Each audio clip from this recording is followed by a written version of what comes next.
Batting ব্যর্থতায় one day series হাতছাড়া হলো বাংলাদেশের। শ্রীলঙ্কার বিপক্ষে সম্ভাবনা ছিটেফোঁটাও মেটাতে পারল না শান্ত মিরাজরা। অসহায় আত্মসমর্পণ করেই ৯৯ রানের পরাজয় কাঁধে মাঠ ছাড়ল বাংলাদেশ দল। সিরিজ নির্ধারণী ম্যাচ, তাই তো পাল্লে কেলেতে ছিল বাড়তি উন্মাদনা। টস ভাগ্য এদিন শ্রীলঙ্কার পক্ষেই গেল।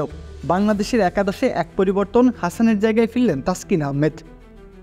বল হাতে প্রথম উইকেট তুলতে খুব বেশি অপেক্ষা করতে হয়নি বাংলাদেশকে। চতুর্থ ওভারের মাথায় তানজিম সাকিব ফেরান নিশান মাদুস্কাকে।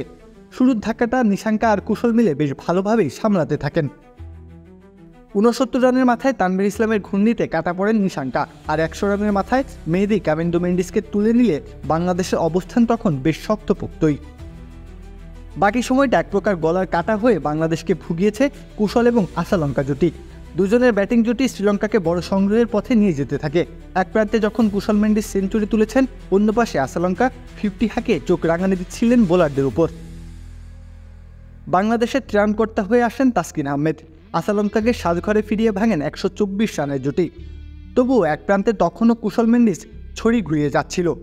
মিরাজ তখন শামীমের হাতে বল তুলে দেন, শামীমও আস্থার প্রতিদান স্বরূপ তুলে নেন কুশলকে। একটা সময় মনে হচ্ছিল শ্রীলঙ্কা বুঝি ৩০০ রানের গণ্ডি পেরিয়ে যাবে, তবে শেষ দিকে তাসকিন মিরাজদের দৃঢ়তায় ২৮৫তেই থামতে হয় তাদের। জবাবে শুরুটা যতটুকু ভালো হওয়ার কথা ছিল বাংলাদেশের, হলো তার ঠিক বিপরীত।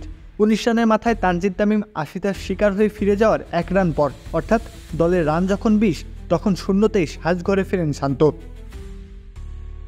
১ রানের ব্যবধানে ২ উইকেট হারিয়ে একেবারে কোণঠাসা হয়ে যায় বাংলাদেশ।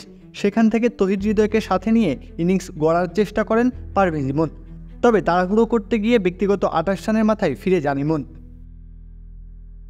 ৬২ রানে ৩ উইকেট হারানো দলের কাছে ২৮৬ রানের টার্গেটটা তখন আকাশ ছোঁয়া ব্যবধানে। তবুও একটা ক্ষীণ আশা ছিল হৃদয় মিরাজ জুটি একটা পথ দেখাবে হয়তো। তবে প্রত্যাশার চাপটা সামলাতে পারেননি কাপ্তান মিরাজ। ২৫ বলে ২৮ রান করে সাজঘরে ফিরে যান তিনি। সেই সাথে বাংলাদেশের সম্ভাবনার আলোটাও নিভিয়ে দেন। সতীর্থদের আসা যাওয়ার মিছিলে এক প্রান্ত আগলে রাখেন তহিদ হৃদয়। একটা ব্যর্থ চেষ্টা চালাতে থাকেন ব্যাট হাতে। শেষ পর্যন্ত ৫৮ বলে ৫১ রানের একটা অর্থহীন ইনিংস খেলে ডাগ আউটের পথ ধরতে হয় তাকে। এরপর থেকে নিয়মিত বিরতিতে উইকেট হারাতে থাকে বাংলাদেশ। টেলএন্ডারদের নিয়ে জাকির আলী শুধু ব্যবধান কমানোর চেষ্টা করেছেন। ব্যক্তিগত ২৭ রানের মাথায় জাকির ফিরে গেলে শেষ পর্যন্ত ১৮৬ রানেই থামে বাংলাদেশের ইনিংস।